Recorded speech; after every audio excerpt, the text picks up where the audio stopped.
کے علم میں ہے اور شاید مجھ سے قبل بھی ہمارے مولانا عبدالغفور حیدری صاحب اور دیگر ساتھی اس واقعے کی مذمت بھی کر چکے ہیں۔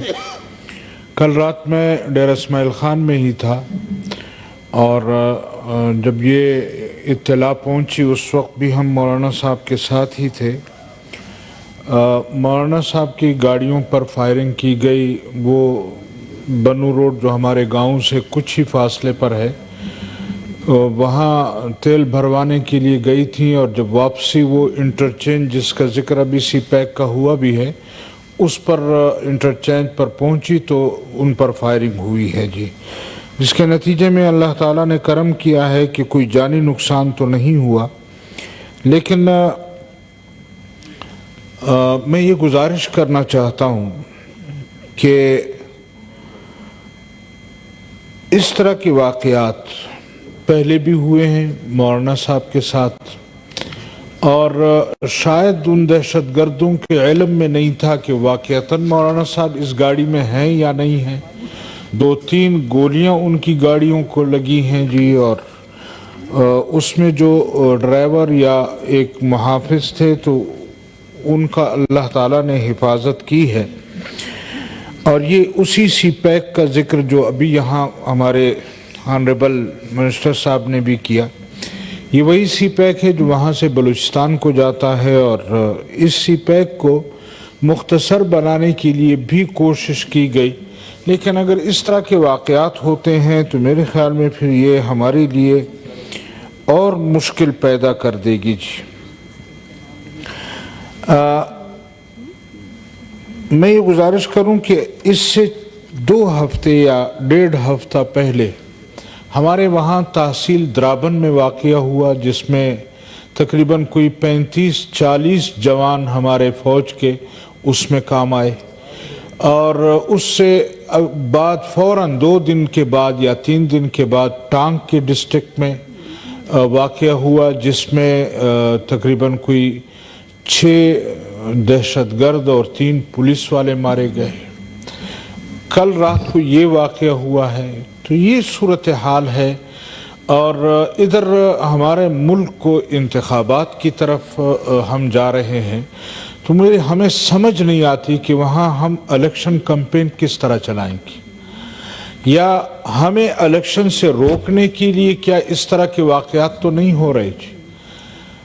تو ڈی آئی خان ٹانک کی صورتحال جو ہے انتہائی ابتر ہے۔ میں مرکزی گورنمنٹ سے، صوبائی گورنمنٹ سے یہ گزارش کرنا چاہتا ہوں کہ اگر ہم الیکشن کی طرف جانا چاہتے ہیں تو پھر ہمیں الیکشن کا ماحول بھی میسر کیا جائے، کیونکہ دن کے واقعات بھی ہوتے ہیں اور رات کو بھی اس طرح کے واقعات ہوتے ہیں، تو وہاں الیکشن کمپین کون چلائے گا، کس طرح چلائے گا، ہماری سمجھ سے بالاتر۔ اور اگر ڈی آئی خان سٹی یا ٹانک سٹی اور ہمارے ان علاقوں میں ہم سفر نہیں کر سکتے تو پھر بتایا جائے کہ ہمیں وہ ماحول کب ملے گا کہ ہم وہ کر سکیں۔ اس ملک کے طول و عرض میں یقیناً دہشت گردی اور اس کے واقعات ہوتے رہے ہیں، لیکن گزشتہ 2 ہفتوں یا 3 ہفتوں میں ڈیرہ اسماعیل خان اور ٹانک میں جو واقعات ہوئے، تو کس طرح ہم وہاں پر الیکشن کمپین کریں گے۔ میں الیکشن کا مخالف نہیں ہوں، نہ ہماری جماعت مخالف ہے، ہم الیکشن میں جانا چاہتے ہیں، ہمیں اس طرح کی دھمکیاں پہلے بھی ملی ہیں اور ہم نے ان کا مقابلہ بھی کیا ہے، ہم آج بھی ان کا مقابلہ کرنے کو تیار ہیں، لیکن کیا اس ماحول میں ہم یہ سمجھیں کہ پھر ایک مرتبہ الیکشن کو ہائی جیک کرنے کی کوشش کی جا رہی؟ اور اگر الیکشن ہائی جیک ہوتا ہے تو پھر کیا ہمارا ملک صحیح سمت چل پڑے گا؟ کیا ہمارے ملک میں امن آ جائے گا؟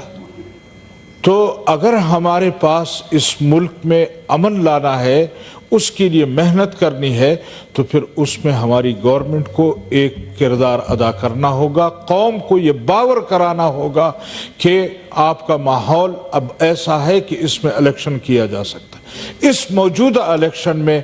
ہمیں تو روکنے کی کوشش کی جا رہی کہ آپ نے لوگوں کے پاس نہیں جانا. میں سمجھتا ہوں کہ پاکستانی قوم اور جمعیت علماء اسلام کے قائدین کا رشتہ یہ نہ ٹوٹنے والا رشتہ ہے, یہ گوشت اور ناخن کا رشتہ ہے, اس کو کبھی نہیں توڑا جا سکتا. اس طرح کے واقعات سے ہمیں اپنے مشن سے کوئی نہیں ہٹا سکتا. ہم پہلے بھی جانے دے چکے ہیں, مزید بھی قربانی دینے کو تیار ہیں, لیکن ہم اس ملک کے ساتھ ہیں, اس دھرتی کے ساتھ ہیں, اس مٹی کے ساتھ ہیں. ہم نے اپنے خون سے اس مٹی میں آبیاری کی ہے اور ہم اس کو پھلتا پھولتا دیکھنا چاہتے ہیں, لیکن اس طرح ہمارے راستے کو نہ روکا جائے. تو میں آپ پورے ہاؤس کے سامنے یہ قرارداد مذمت پیش کرتا ہوں کہ آپ لوگ ہماری تائید کریں اور